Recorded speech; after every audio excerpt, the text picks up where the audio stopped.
Kembali lagi dalam Special Report, pidato Presiden Jokowi mengenai RAPBN 2017 dan dalam segmen kali ini kita akan membahas dalam dialog mengenai tantangan ekonomi 2017 serta evaluasi program pemerintah di bidang pendidikan dan telah hadir di studio pengamat ekonomi Bapak Raden Pardede serta pengamat pendidikan Bapak Indra Karismiaji.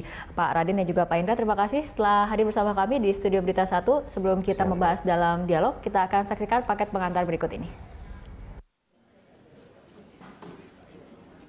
Pemerintah menilai ada beberapa tantangan yang akan dihadapi ekonomi Indonesia di tahun-tahun mendatang, utamanya di 2017. Dalam hal ini, pemerintah memiliki strategi tersendiri untuk mengarahkan kebijakan ekonomi secara umum agar akselerasi kebijakan bisa dimaksimalkan. Beberapa tantangan yang dimaksud seperti ketidakpastian ekonomi dunia, adanya pengetatan likuiditas global, berlakunya masyarakat ekonomi ASEAN, dan arus modal ada kecenderungan masuk ke negara maju atau tidak lagi ke negara emerging market. Atas dasar itu, arah kebijakan yang diambil pemerintah di tahun anggaran 2017 adalah bagaimana memacu pembangunan infrastruktur untuk memaksimalkan ketersediaan kesempatan kerja dan mengurangi kesenjangan sosial.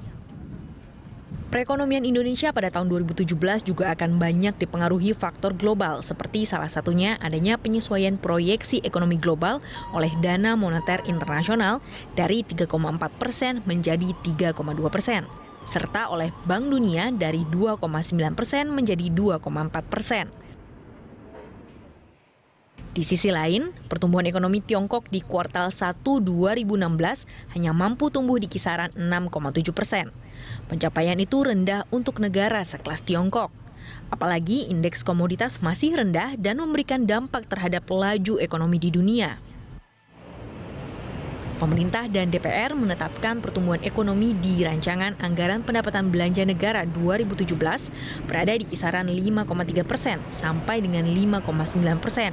Tingkat inflasi di level 3% sampai dengan 5%, suku bunga SPN 3 bulan di 5% sampai dengan 6%, dan nilai tukar rupiah di 13.650 per dolar Amerika sampai dengan 13.900 per dolar Amerika.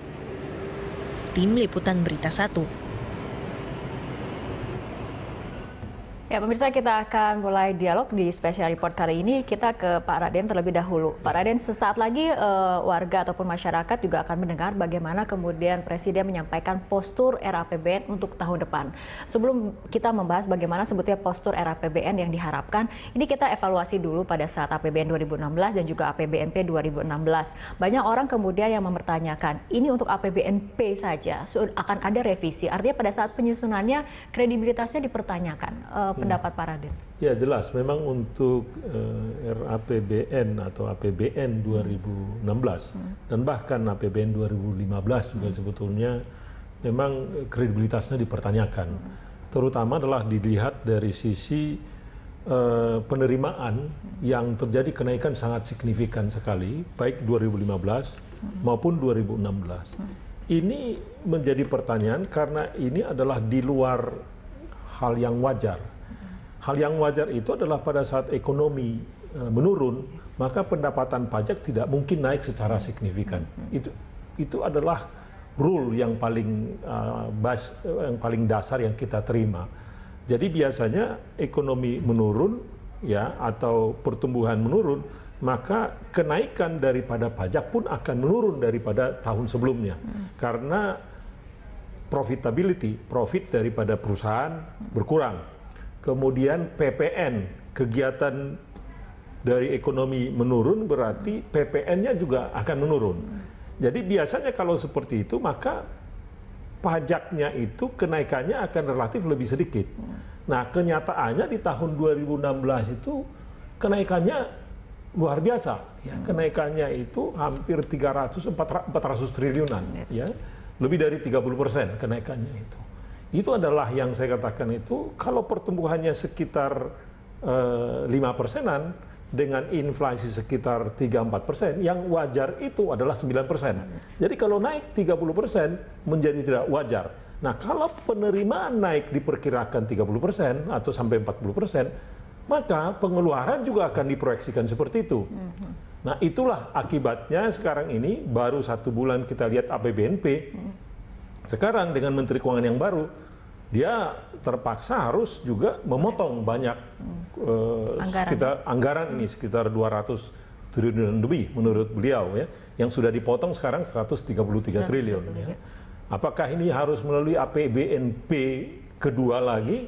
Nah, ini kita tidak tahu. Tapi ini adalah pelajaran yang sangat berharga supaya ini tidak terulang di APBN 2017 ini. Artinya untuk penyusunan di 2015 dan 2016 antara asumsi makro dengan kondisi ekonomi tidak terjadi sinkronisasi seperti itu, Anda menilainya? Iya, jadi persoalannya bukan asumsi makro. Menurut saya pengetahuan yang sangat mendasar mengenai penyusunan APBN itu salah di tahun 2015 maupun 2016. Yang saya katakan tadi, tidak mungkin ekonominya menurun, tapi pendapatan pajaknya naik sangat signifikan. Oke. Itu adalah kesalahan yang sangat fatal menurut saya. Untuk melihat kondisi ekonomi yang memang fluktuatif, terutama untuk global, Pak Raden, bagaimana seharusnya penyusunan RAPBN sehingga kemudian fleksibel tapi disiplin fiskal seperti itu? Ya, satu, kalau disiplin fiskal kita sebetulnya secara umum sudah dibatasi oleh defisit kita yang maksimum 3%. Jadi mau coba dinaikkan belanja sebesar-besarnya, ujung-ujungnya adalah dia tidak boleh defisit lebih dari 3%. Ya, itu sudah jelas, itu membatasi kita. Bagaimana kalau itu tidak ada, kita menjadi tidak disiplin. Ya. Nah, kalau dikatakan bagaimana caranya? Caranya adalah memang kita harus membuat sesuatu yang realistis. Saya katakan tadi, kalau asumsi pertumbuhannya katakan secara nominal 10%, ya, secara nominal 10%, maka pendapatan dari pajak itu ya paling 10%. Karena kegiatan ekonomi dengan pendapatan pajak itu sejalan. Kecuali ada extraordinary, misalkan bahwa kita melakukan reformasi luar biasa, atau apa yang dilakukan tax amnesty ini. Ya. Kalau itu dilakukan atau terjadi extraordinary, misalkan kenaikan pendapatan dari minyak yang tiba-tiba, itu namanya boom, ya, bonus itu. Ya. Tapi kalau secara normal adalah bahwa pertumbuhan daripada penerimaan atau pertumbuhan daripada pengeluaran juga itu sejalan dengan pertumbuhan ekonomi. Itu yang sangat hukum yang sangat mendasar. Okay. Nah, yang terjadi di 2016 dan di 2015 adalah kenaikan daripada APBN itu 30%, 40% itu di luar yang wajar. Artinya pada saat penyusunan itu pemerintah over optimistis seperti itu ya Pak Raden. Ini kemudian yang menjadi pelajaran bagi pemerintah pada saat menentukan RAPBN 2017 Karena nanti. Kredibilitas daripada pemerintah atau negara menjadi dipertanyakan. Oke, itu tadi mungkin secara general dari anggaran RAPBN 2017 dan evaluasi APBN 2015 dan juga 2016. Ini masuk ke yang lebih fokusnya lagi, Pak Indra, khususnya di bidang pendidikan. Anda menilai seperti apa? Karena ada rencana dari pemerintah juga, tadi sudah dikatakan oleh Pak Raden, ada rencana pemangkasan anggaran. Untuk tahap pertama ini ada 133 triliun. Apakah kemudian ini juga akan mengancam alokasi di dunia pendidikan seperti itu? Ya, kalau yang tadi Pak Raden sampaikan, problem utamanya kan bukan eksternal. Problem utamanya dalam penyusunan APBN 2016, APBNP 2016 adalah manusianya. Ya kan? Problemnya di manusianya kan. Berarti di sini kita bicara kualitas SDM Indonesia itu di mana sekarang. Ya kan? Ada satu artikel yang menarik ditulis oleh Len Pritchett baru bulan ini muncul. Membandingkan kemampuan literasi, jadi kemampuan baca tulis orang Jakarta dan orang di Denmark. Jadi kita nggak bicara Indonesia nih, Jakarta. Jadi betul-betul kecil, tidak mewakili Indonesia, tapi yang boleh dibilang paling maju lah kan gitu. Ternyata kemampuan literasi orang yang tinggal di Jakarta, yang levelnya itu S1 ke atas, kemampuannya sama dengan orang Denmark yang sekolahnya SMP. Jadi anak SMP di Denmark itu kualitasnya sama dengan kemampuan literasi orang Jakarta S1 ke atas. Nah, ini kalau pendidikan tidak menjadi fokus utama pembangunan manusia, ya negara ini makin kacau. Gitu. Semua problem termasuk yang baru tadi malam, ya kan? Itu kan human error. bagaimana menseleksi orang, kondisinya, backgroundnya bagaimana, itu kan human, kembali kualitas SDM. Jadi saya rasa untuk 2017 justru yang paling utama adalah pembangunan manusia. Artinya jika kemudian pemerintah berusaha untuk menghemat anggaran seperti itu, karena tadi dikatakan penyusunannya pada saat itu kemudian tidak sesuai ataupun asumsinya terlalu over optimistis, ini untuk alokasi pendidikan justru tidak boleh diganggu gugat seperti itu, karena nantinya pada dasarnya pembangunan manusia itu yang jauh lebih penting seperti itu, Pak Indra. Menurut saya ya, satu tidak boleh diganggu gugat, malah harus ditambah.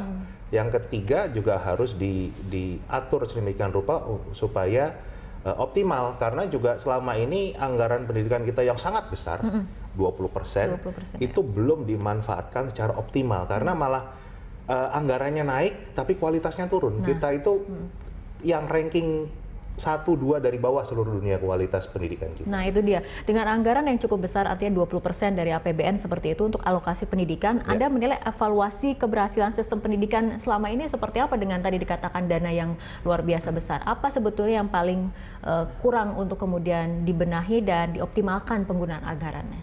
Pemerintah masih mencari safety.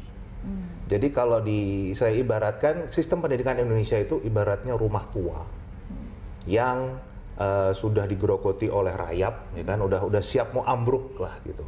Jadi tiap kali hujan ini bocor terus. Nah, pemerintah itu sibuknya adalah beli ember, nyari orang buat patching ini, tapi yang dibutuhkan adalah ini harus dirombak ulang, ditata ulang untuk membangun satu gedung yang kuat, kan begitu. Jadi betul-betul harus start dari awal, nggak hanya istilahnya hanya tambal sulam. Ya, tambal sulam saja. Itu yang paling utama. Nah, pemerintah kita terus terang itu sangat takut mengambil kebijakan di bidang pendidikan.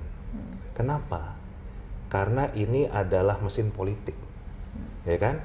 Yang saya pernah diskusi dengan salah satu mantan pejabat Kemdikbud yang mengatakan kita sebenarnya sudah tahu salah satu langkah yang harus kita lakukan itu adalah membuat kurikulum kita lebih sederhana lagi, lebih simple. Kalau sekarang itu terlalu berat, terlalu banyak, dan sebetulnya nggak ada manfaatnya.